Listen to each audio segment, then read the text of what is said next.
Hello, everyone. I'm Cahill, Events Manager with the South China Morning Post. Thank you all for joining us in our latest segment of the Digital Transformation Series, where this time we'll be asking our panelists how cloud computing can take your business to new heights. Before we jump into things, we need to give a big thank you to our gold sponsors for this series, which are Microsoft and the Hong Kong Shenzhen Qianhai Authority, as well as our gold sponsor for this forum, Alibaba Cloud Hong Kong. Now let's have a look at who's on the panel for today.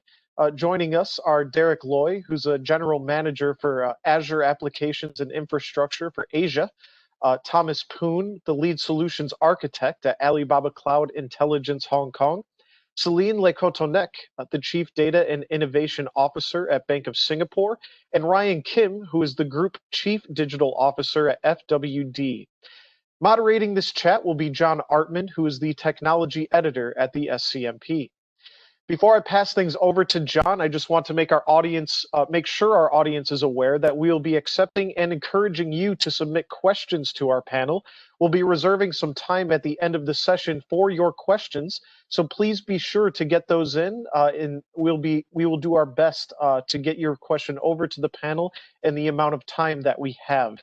You can do so by using the Q&A function on the right side of your screen. Without further ado, I will now pass things over to John to begin the discussion. Great. Thanks so much, Clark. Really excited for today. We're talking about the cloud. Cloud, the new normal to new heights. So we've seen this massive shift from work from office to work from home, and it's also a lot of how are changing on. Okay, hello everyone. 大家好, I'm Thomas Poon from Alibaba Cloud. In this year, as a cloud vendor, I can see a lot of customers really accelerated their cloud journey because many of the employees start to work from home, right? So they may not have enough human power to maintain their hardware and also the software. This is one of the points. So they are looking for using cloud technology to help them to do this kind of the maintenance tasks. And then they also want a innovation platform that help them to drive for more business.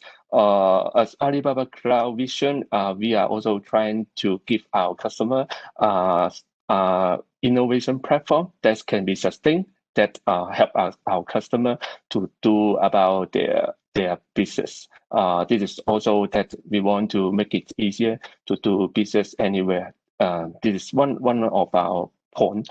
And many customers seeing new application in the world, for example, the remote conferencing, cloud conferencing, like us, we are also using the cloud conferencing right now to deliver our seminar.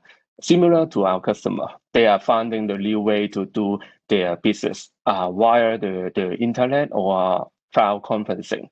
This is some of the solution that they are looking for. Some of the customer is quite traditional. They are doing a lot of legacy platform running on their on-premises. They are thinking how to shift them into the cloud. So they are also consulting us to help for this cloud migration.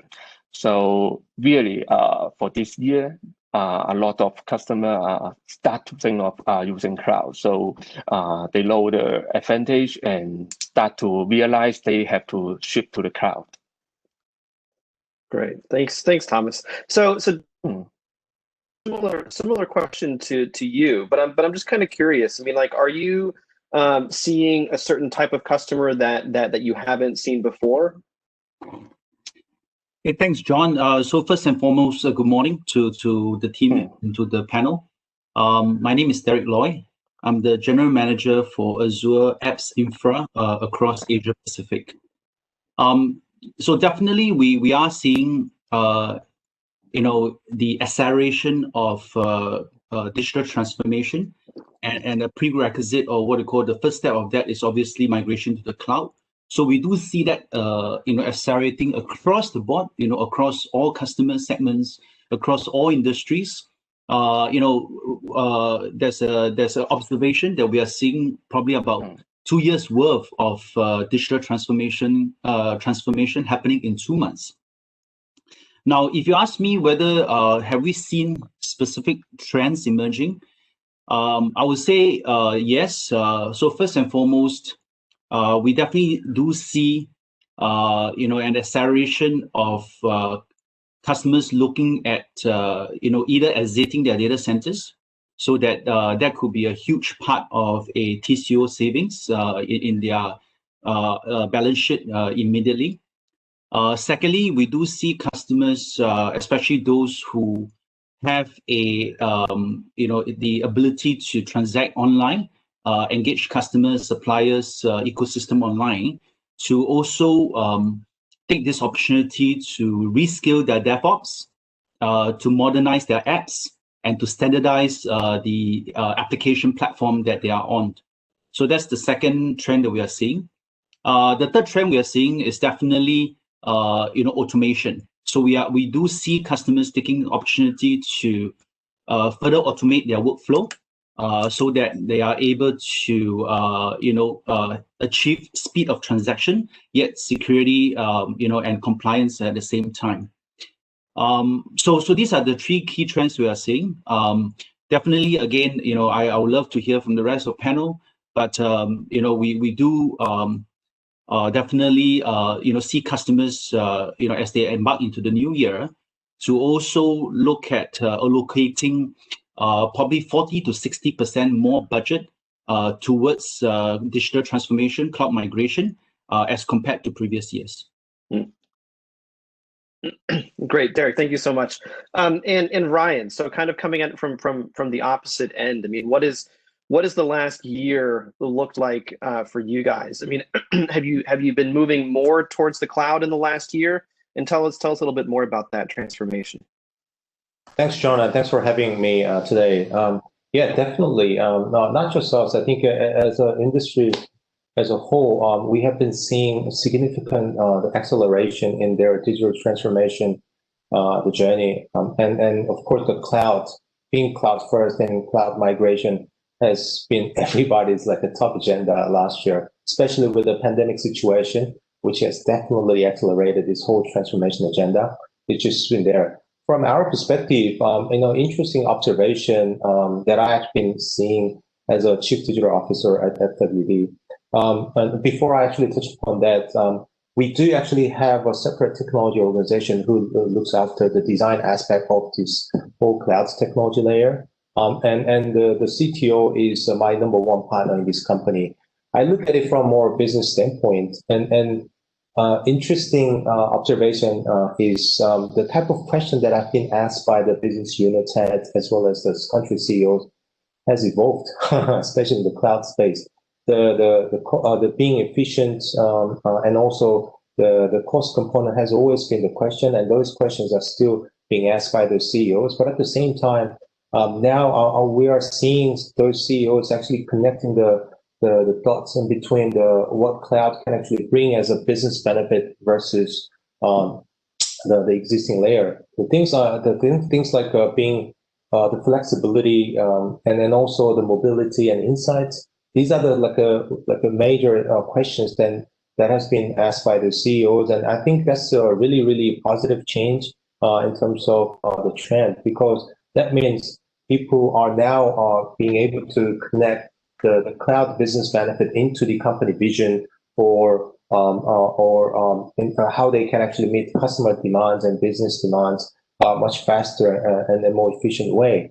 One good example is when we actually approached the country for the certain platform development, and now they're actually asking us a question whether it's actually faster and easier or cheaper to get it built in the cloud environment versus like a traditional or on-prem.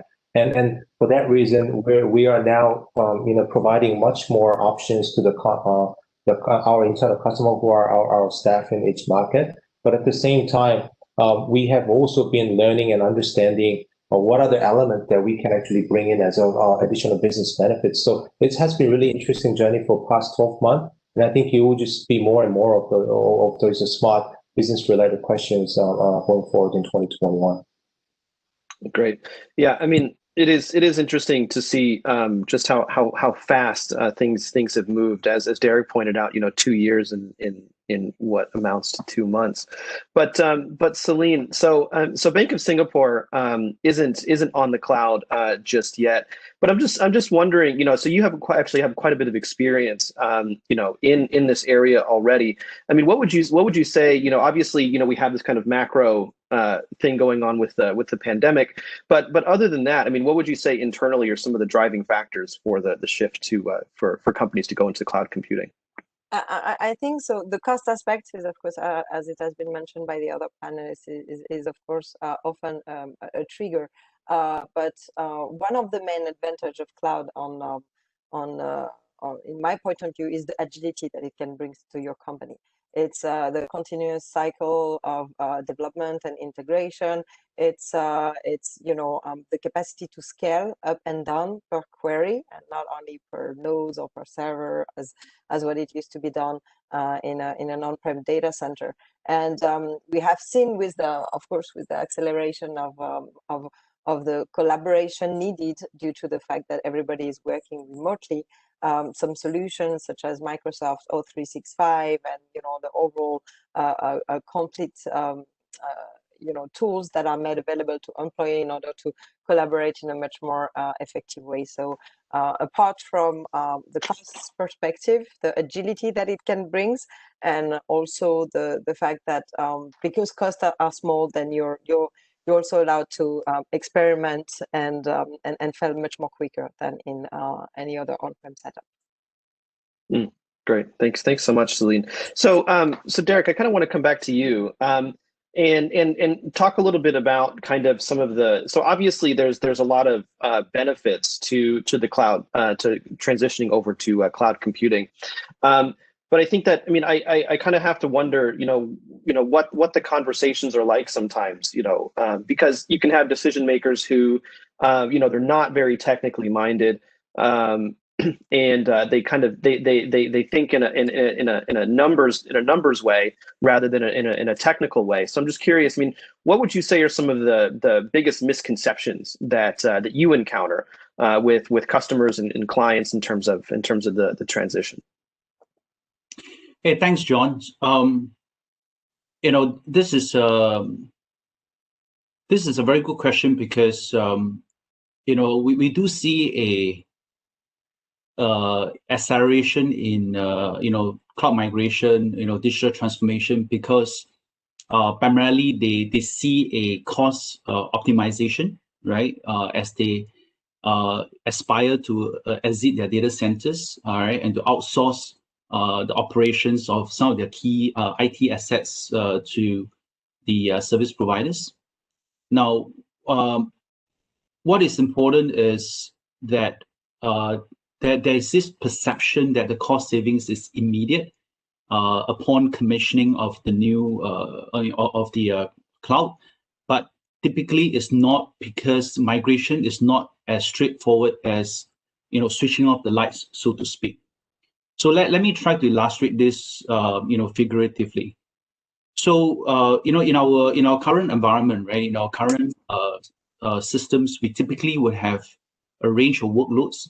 Some are legacy workloads. They are running on AIX, AS400 mainframe mid-range, to those that are running on VMware, vCenter virtualization, to those that are born in the cloud. Now, the reality is that when you migrate, your operations, your IT assets onto the cloud, not everything can be migrated at the same time, obviously. Secondly, there will be certain workloads that need special treatment, right? This is where the 6 R's come in. We have heard of terms such as rehost, refactor, replatform, so on and so forth. But if I were to simplify it, it means that certain workloads have to be treated, or reformatted so that it can actually reside in the cloud. And the process of reformatting is different for different type of workload. Now, this is when we clearly see that, in the phase one of any cloud migration, you will be able to migrate those applications that can be refactored easily. They are cloud native, right? Leaving behind those workloads that would need more time, especially those legacy workloads that could be running on mainframe mid-range. It will take a bit more time to refactor that. Now, when that happens, you actually end up with a dual operating environment, right? You have your existing data center, which there will be a plateau in the cost because you're no longer expanding that. But guess what, right? The cost of keeping the real estate, the lighting, the air conditioning, so on and so forth is still going on, right? So the cost will be there. On the other hand, the cloud subscription, will start to ramp up. Now that is the period where I would say, Microsoft, we always make sure that in our cloud financial modeling with our customers, we make sure that we actually plan that in, or we make sure that customers understand that there's this dual operating environment, which will initially jack up, the operating cost, but it is a optimizations cycle that we can work with them to see how we can reduce that dual operating window, right? So that is a trend, or what you call perhaps a common observations that customers, a misunderstanding that customers might have about cloud migration. Great, thanks, Derek. So Ryan, something similar to you, but from an opposite perspective. So as an internal, someone who's pushing for internal change, what are some of the misconceptions that you deal with most often? Yeah, I mean, when we talk about the cloud, I mean, the cost component will there as a big topic, and a lot of questions often get asked us whether how much money that each market or each BU needs to spend for the one-off sort of investment when we actually trigger the migration from on-prem to the cloud. But I think and as I said, it's a positive trend. The people and then the internal the management are starting to understanding that the price point isn't the only the TCO and ROI perspective that we should consider. When we actually deliver those things, at the end of the day, by default there will be a lot of insights will be sort of generated and provided as a complementary services. I mean, nowadays whether it's Alibaba, Microsoft, AWS, Google, all of those cloud solution provides complementary sort of an integrated analytical capability to understand how those data has been used and how your customer has been using the infrastructure and services and workloads with some sort of a behavior. So it gives us the power to understand the usage, which can then be integrated into our usage-based pricing model. So it just opens up an entire new door from the operation and management perspective, which will be a lot bigger benefits from the operating the business perspective. But at the same time, with a new way of working, the providing additional mobility is just a key. And as an example, when we develop one dashboard for the business intelligence purpose, by having those data services and workloads sitting in the clouds, then we are able to actually offer the same and consistent data across to desktop environment or mobile environment. And also we at FWD, we are heavily on Microsoft 360 environment, and by default, it actually offers the Power BI, which is a data and dashboard intelligence capability, which provides us sort of a complementary connectivity between our data sources and then the dashboard capabilities. So the integration and insights, and when these things all combine together as add value added services on top of the migration, it's just a no-brainer. And then those components it's not going to be easy to sort of quantify in the dollar term. But when those additional value get understood by the management and business people, the conversation gets much easier. So it is just about the infrastructure and technology layer of the cost saving part. Thanks, Ryan. So Thomas, after Derek kind of described some of the challenges at the beginning of transitioning to the cloud, but I'm just curious. And so once clients, customers get past that peak, You know, when they're into that transition already. What are some of the big things that you think that they should be thinking about as they you know move more of their operations onto the cloud? Yes. As Derek said, I think many customer has their own different application types running on their on-premises. I also think that for customer when they try or start migrate to the cloud, they may try to separate the application into different category. For example, the legacy application that running the old application server or singleton application. For this kind of application, normally when they ship to cloud, the cost saving may not obvious. For example, they may still need to use the standard virtual machine, VM, and the architecture may not be really distributed. You still need maybe a huge or big VM configuration type machine to run those applications. Just take Alibaba, maybe Double 11 as an example. Actually, a few years ago, we still have quite a lot of on-premises server running for the Double 11. But actually, for this year, year 2020, we have already moved all of the core business server onto our cloud. Okay, and for the peak transaction, we achieve around 580,000 order per second. Okay, and almost 60 of the core business already running on container, and many of other running on the serverless computing. So you can see standard VM is one type. The second is the container. And the best probably will be the serverless architecture. I have customer that's trying to start to develop and then deploy application that for the COVID-19 reporting just in 2 weeks. This in 2 weeks only for the deployment and then development, deploy from zero to production in 2 weeks. So this is the beauty of the cloud, and it is using the cloud native technology. As management view, this application really bring very good benefits as it is cost cheap because using cloud native and also the serverless computing, and the time to market is very short, right? But if you are migrating the traditional workload to cloud, then probably you need quite a long time to refactorize and also the redesign so that you can enjoy the cloud native containerized or also the cloud native technology. So I think this is also the misconception for some of the management, because they will see some new application to the cloud is extremely cheap, but some older application migrate to cloud will be a very long time, and the TCO is not very nice. And it is one of the thing that we see that. Great, thanks, Thomas. So Celine, I think that one of the biggest concerns around cloud computing is security. You know, there's a very strong sense that if my servers are not on premises, then somehow they're less secure.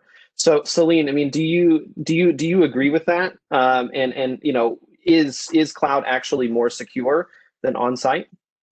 I think, I mean, I agree with the misconception being usually one of the main arguments for not moving to cloud. I think it's a question of awareness and understanding of the technology at the end of the day. But there's a lot of misconception or maybe not understanding of the encryption mechanism that are available in the cloud. You know, the principle of private key and master key. So people are not used to that. And yeah, you know, with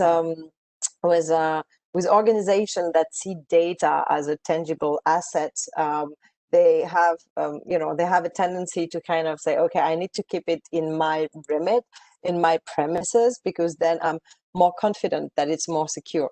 But with today evolution of technology and especially cybercrime, you know, like cloud provider have huge resources that are deployed in order to ensure the security of the cloud. I mean, I can cite Microsoft. I'm not sure I'm allowed to, but like there is a whole team of cyber hacker, that is actually spending their whole day hacking the cloud, and the other one protecting the cloud, and they're changing the next week. And this is the type of resources that companies do not have. They cannot hire a hacker on a permanent basis in order to ensure that their environment is secure. So I believe, a change of mindset, a lot of awareness and education about what is the security in the cloud, and how the cloud is actually much more secure than some of the application that are running on end user computer and end user laptop, for example, which even though it's on-prem, it's not properly secure. The data are not properly secure. So I believe it's a journey. We started on our side with Microsoft O365, so we are on the cloud in a certain way. Now the question is, how do we migrate the other application that we have, and what are the target operating model and guidelines that we need to implement. I recall in my previous job, what we did is that we were saying any new application need to be cloud-based, and then after there is this bunch of application that need to be redesigned, refactor, replatform, where we know that there is an investment, but we will have benefits in the future. And then after, there is, of course, the main core system, which is a bit more tricky, especially for financial institution to move to cloud. So there is a lot to be done before that. So yeah, misconception about the security, encryption mechanism, things that people need to get upskilled on. Yeah, I read a quote just this morning that the only unhackable computer is one that's buried in concrete, disconnected from the internet, and turned off. So I think that's a very appropriate way to think about cybersecurity in general. So Ryan, I mean, one of the kind of a concern, or a possible concern around the transfer to cloud computing is, what happens to your IT department, right? I mean, so a lot of companies have built up quite a significant IT department in order to maintain all the on-premises computing and applications, et cetera. But as companies start to outsource this to Alibaba or Microsoft, is there what happens to the IT department? Are they retrained? Is the IT department downsized? How does it usually work? So, I mean, that hasn't happened yet in our company while we're actually moving towards the cloud.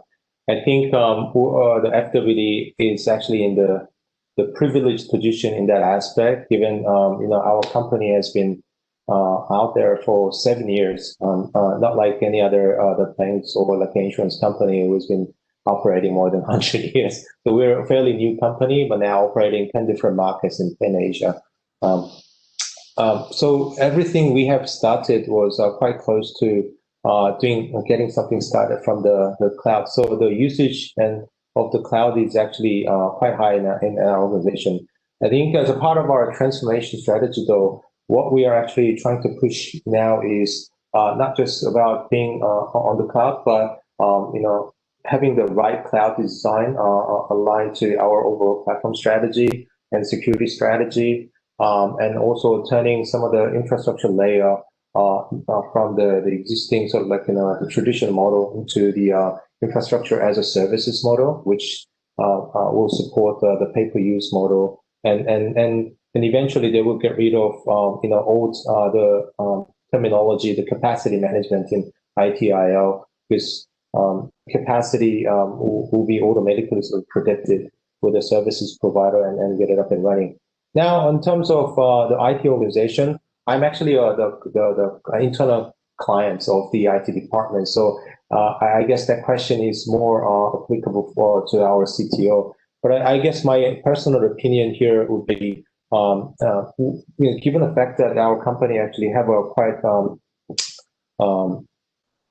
efficient IT organization with the right skill sets, these people will probably get trained for the new technology. So those people who has been working on the configuration and capacity management part of the infrastructure will be actually doing more type of like a cloud configuration related work and architectural work going forward. That's how I foresee people with the skill sets getting transformed as a part of overall transformation.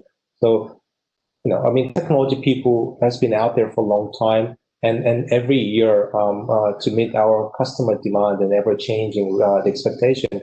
Not just the technology team, but also product and business people are actually getting trained with the new technologies and new trend and new skill sets. So it's just a part of the overall end-to-end and overall the HR strategy. And I guess my team as a digital as well as a technology organization will be just part of that long journey. Great. Yeah, Derek, so something similar. I mean, like, how do you guys usually interface with IT, and how do you, from kind of the service provider side, I mean, how do you see IT departments changing as companies move to the cloud? I actually, really agree with Ryan there, right? That it is really about not so much about whether there is any concern of redundancy or impact to the existing IT team, because the reality is IT is and will continue to be a competitive advantage for a lot of customers, for a lot of enterprises, especially as we move into a digital age of engaging customers and building experience, right? The holistic experience with customers. So what we have clearly seen is that the ability to actually free your current IT team from having to take care of mundane tasks such as upgrading the operating system, patching the version of the operating system, so on and so forth, allows them to now focus their time on really what matters to the core competence of the company, and making sure that your IT assets are delivering the advantage for you. So I think this is where we have seen as part of our journey to reskill the enterprises that we work with, is that they are now focused a lot more on ensuring a holistic customer experience. And that customer experience then comes from having the right data, right, analytics, to actually understand your customers. Then after that, once you understand the trends, the requirements from your customers, is to then fine tune and modernize your apps as well as your workflow in order to then curate and deliver that differential experience to your customer. That is where I see most IT team being redeployed, and it is very enriching to some of the IT teams. They are actually really enthusiastic and excited because it is a new phase of career development, skill set development. So I see enterprises who have done that, having a higher retention rate for their IT team, right? So so therefore, this is where I look at the coin maybe from the other side, and I do see that there's a consensus among the panel here on that. Yeah, great. I mean, it would kind of make sense that that people who are dealing with this technology would be a little bit more bullish on the actual implementation of it. So I just want to shift gears a little bit and kind of look at something a little bit different. And so, Thomas, and when you're talking with customers and with clients, I mean, what kind of, excuse me, how do you guys deal with different requirements? Is there, I mean, do you guys have like specialized kind of offerings, or do you tend to focus more on kind of looking at services and products that can kind of address customer needs at scale? Okay, I can try to share. For this year, we have a local SA team that in Hong Kong serving our client, and I'm the leader of the local SA team. And certainly, we have other product team located in Hong Kong. So when we visit a client, the local SA team, that is my team, we first talk with our customer to try to see what are their requirements. So some of the customer will want to improve their network quality. Some of them will try to do better security, for example, the NDT doors or also the WAF technology. Recently, we have talked to some of the financial customer, including banking and insurance. They are looking for some of the new application that is using the cloud conference to sell their product. That is what I mentioned before. Because the COVID-19, both in China or overseas, they may not able to face-to-face talk with the customer. So now even Hong Kong IA recently already have a paper to let their member know that they are trying to give some guideline on the cloud conferencing for the product selling, which is quite interesting. That they can use the mobile to talk with their clients, verify the customer identity, ID card, etc. That's like face-to-face interaction. So they can make business with the customer over the phone. This is one of the requirements. And once we get this kind of the business requirement, then certainly we will invite our product expert or the expert team located in China directly engage with our customer to help them to resolve their issue. The customer not only looking for public cloud deployment recently, they are also trying to see if we can provide them the hybrid cloud deployment or even the privatized deployment. Because for enterprise, like government in China, they may not able to deploy the application to the cloud, even for this moment. So they are looking for Ali to provide the private cloud for them to run the application.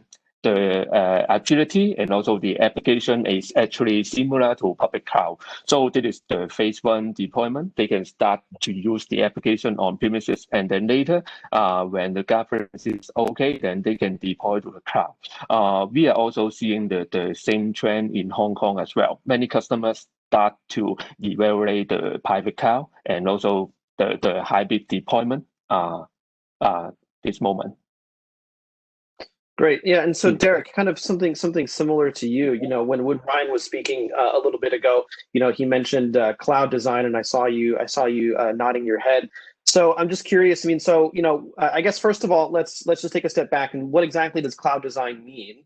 And then second of all, what is that conversation with clients usually like?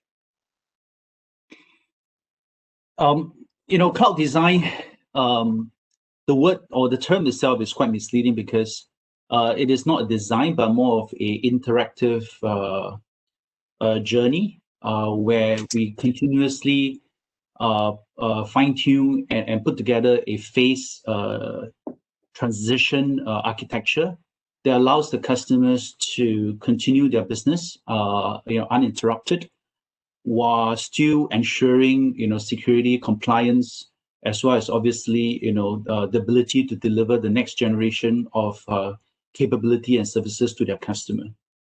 So to me, it's not a one-off, but more of a interactive, reiterative, fine-tuned, journey that we do we embark on with our customers. Now, one of the observations that I am seeing, definitely when it comes to this cloud journey is a inclination towards multi-cloud. Where I'm coming from is, again, back to my earlier point, there are different workloads that resides on different systems today, and not all workloads can be migrated onto cloud easily. At the same time, there are certain workloads, which are very specific to certain vendors, and it will be, more suited on their cloud. So now this is where we therefore understand that it is more of a best in class, right? The flexibility, but yeah, at the same time, there is a need for a overarching, management control plane that allows you to then still have that one glass view, all right, of the key parameters such as security, compliance, availability, and this is exactly where we see the trend in the industry going, right? The ability to have multi-cloud, but with a single control and management plane to make it easier for the CISO, for the CIO to be able to report on security, compliance, and availability. Great, thank you, Derek. And so we're getting kind of close to the end of the moderated section of our discussion today. So I wanted to close looking ahead a little bit. And so I want to talk specifically to Ryan and Celine about this, because you guys are kind of coming at it internally. So Celine, what are some of the conversations that you're expecting to have over the next 6, 12, 18 months when it comes to cloud computing specifically, and then maybe digital transformation a little bit more broadly? I think I would name 2 points. Well, the first one is really about the target operating model, and the upskilling of the people. Like, how do we adapt our organization and the skill set of our IT team in order to be able to embark in our cloud journey in a better way? And this is one of the crucial things. Who is responsible for what?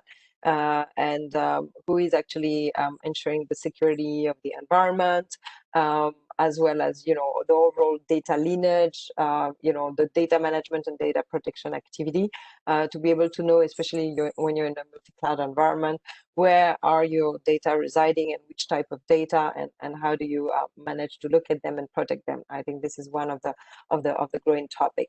And the second thing is about there are some services that are provided by cloud providers. So we're not here talking only about storage and compute. We're talking about the whole suite of AI services that are really made available. Could it be, I don't know, GCP Dialogflow for any AI voice assistant? That you will never be able to do better with an on-prem solution, or even to be able to reach as much as accuracy than those models that have been trained by the cloud provider on million source of data, and that they are now making available through an API-based approach. And for those type of use cases, I'm thinking AI assistant, AI voice assistant, for example. There's no other way than to collaborate with those cloud provider, because it would be too much costly, and it would take so long to be able to reach an accuracy that would never be as good as what they have today. So the cloud is not only on a hosting and storage perspective, it's or compute. It's really also about all those suite of services that are made available on a pay-per-use basis to the organization. And this is where, in some cases, there is just no other choice than using a cloud-based technology. Great, thanks, Celine. And so Ryan, same question to you. What kinds of conversations do you expect to have over the next 6, 12, 18 months regarding specifically cloud computing, but then more broadly digital transformation? Thanks, John. And I think Celine has perfectly summarized what the trend will be in the next 12 to 18 months. I think to add more on top of that, as I have shared my view and observation briefly in earlier of this conversation, I think there will be more of the growing needs and trend of connecting the cloud conversation together with more business-focused flexibility, insights, and other benefits area. So while we are still talking about the cost component as a part of the overall transformation, picking FWD as an example, we'll try our best to actually tie up that the cloud benefit with our company vision. And it's all about the customer, to be honest. And our vision is to change the way people feel about insurance. Meaning, if the cloud services can actually provide time to market ability for us to actually deploy the product and services, and that's the better benefit than just having something cheaper in the storage spaces. And also, as it's been also touched upon by Derek, when we talk about the cloud design, now the organizations are actually smart enough to actually pick and choose the best of breed, sort of like a cloud design and solutions. Meaning there won't be any conglomerate or multinational company choosing just one cloud services provider for entire thing. Being the multi-cloud being multi-cloud is also our strategy. Been picked up by our CTO, and I, as an internal client, I'm very happy with that because now I actually have the flexibility of having my data platform in Microsoft as an example, and deliberate platform sitting in the AWS containerizing technology, and all our AI engine sitting in the Google Cloud. So it gives us the flexibility. The key here is, and then also the growing trend of this whole conversation in the cloud will be more about having, how do we then actually put those like the best in breed sort of cloud solution in a very consistent manner, and then provide consistent product and services to our customer. And that's going to be the key conversation that we're going to be all having. So that's actually my view. Very well said. Ryan, yeah, sorry about that. Okay, well, Ryan, well, thanks so much, Ryan. As I said, I think that's the end of the moderated section of this. So I'll hand it to Clark, and we'll do some audience Q&A. Thanks, John. Yeah. So for audience Q&A, we've got a few questions here. If anyone does have a question they want to submit, we may have time beyond the questions that have already been submitted. So do be sure to get a question in if you would like to. This first one, I'll direct it toward Thomas because they actually specifically brought up Alibaba Cloud in this question. So this is from Kathleen Tsai. She said, "Can I ask, if we shift business operations to the cloud, I'm sure there is hardware involved like servers and data storage. Where will this hardware be located? For example, should I be worried if a Philippine corporation's cloud data is stored in a data center located in another country? For example, could it be located in China if we used Alibaba Cloud?" So what do you think about that, Thomas? Okay, I can give some idea first. When you try to subscribe virtual machine or also the storage on the cloud, first you need to choose about the regions that you want to use. For example, in Hong Kong, we have 3 data center in Hong Kong that you can choose. So first you can fix your machine location in Hong Kong, which data center. And then if you want, you can choose our different type of the machine. We have the standardized VM machine. We also have the bare metal or called dedicated host machine. For example, some financial institution, they want to have their dedicated machine that only used by their tenant. They can use the dedicated machine. So this machine only owned by you. You can further allocate the VM machine on that machine. So you can fully control which machine you are using.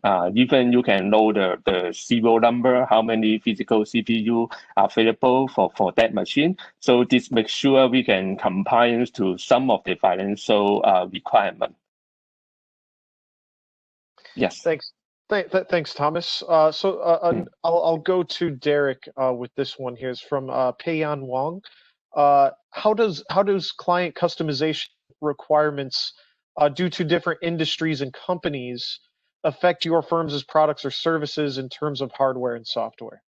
So I guess the question is around different customization due to different company goals and industries. Hey, thanks, Clark. Very good questions. Thank you, Peiyan. Definitely, Microsoft Azure, we always believe in working with our customers to optimize, the catalog of, cloud services that we have with the right, adaptations, coding, as well as the right ecosystem ISVs, in order to really then address the use case that is unique to your industry and your company.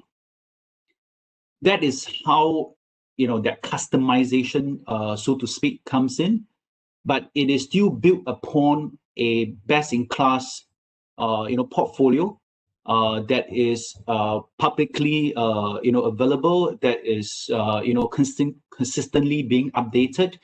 so that you have full visibility of the capabilities, of the compliance, of the standardization.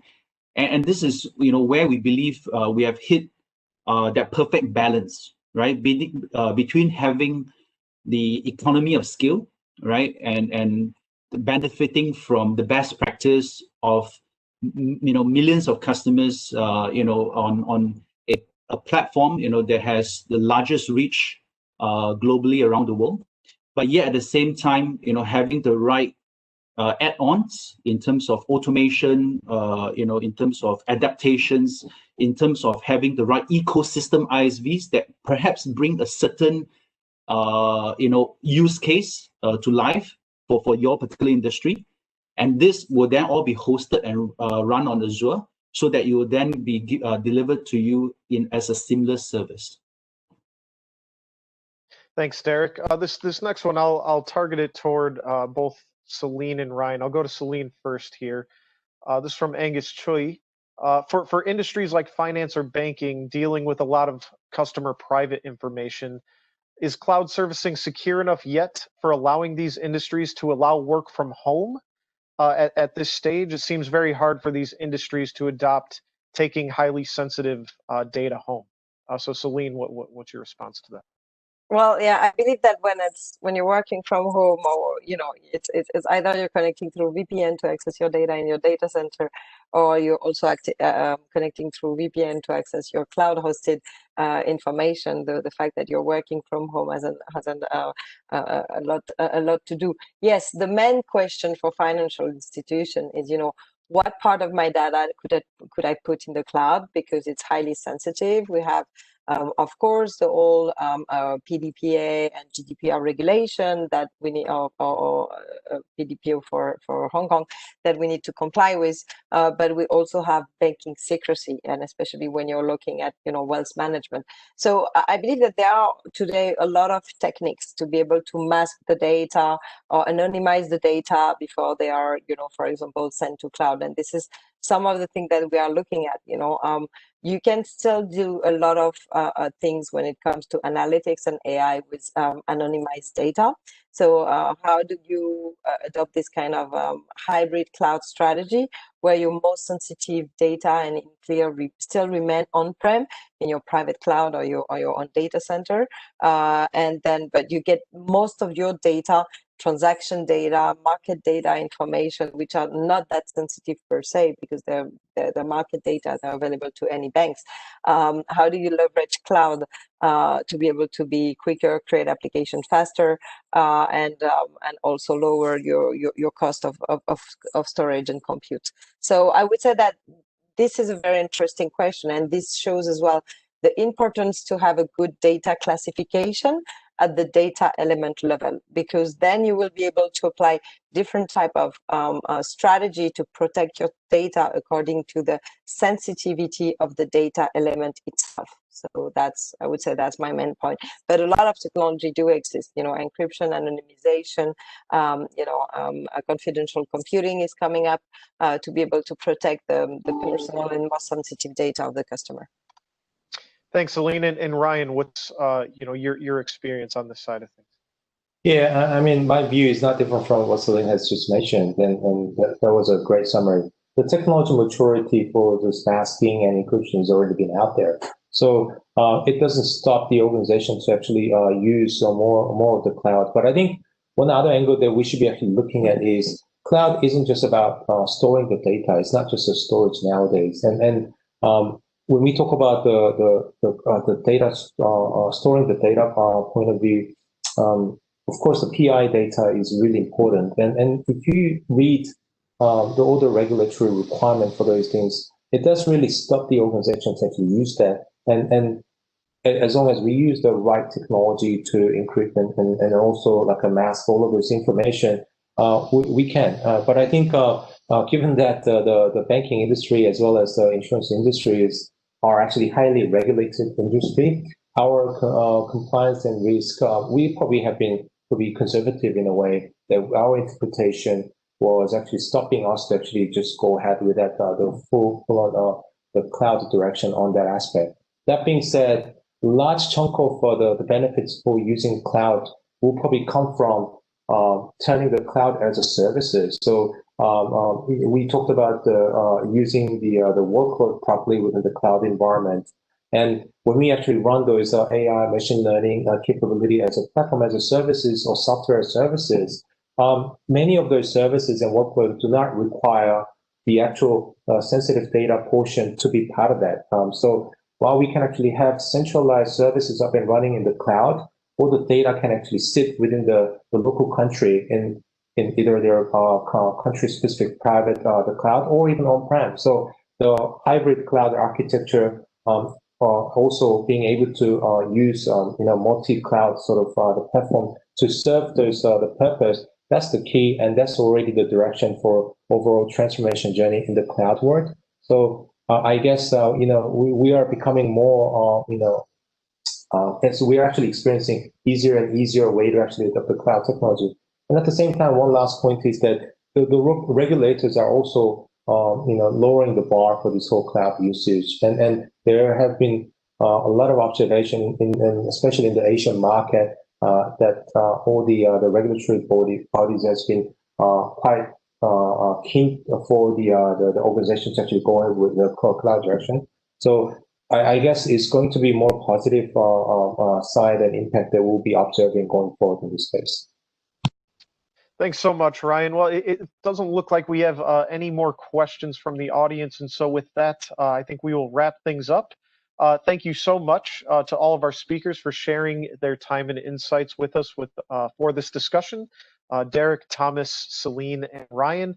And of course, thank you to John for moderating the chat. To our audience, if you want to view the replay of this chat or access any of the chats from this series, you can subscribe and watch through our YouTube channel at SCMP Events and Conferences. And for more information and the latest updates on new segments as a part of the Digital Transformation series, you can visit the series website at digitaltransformation.hk.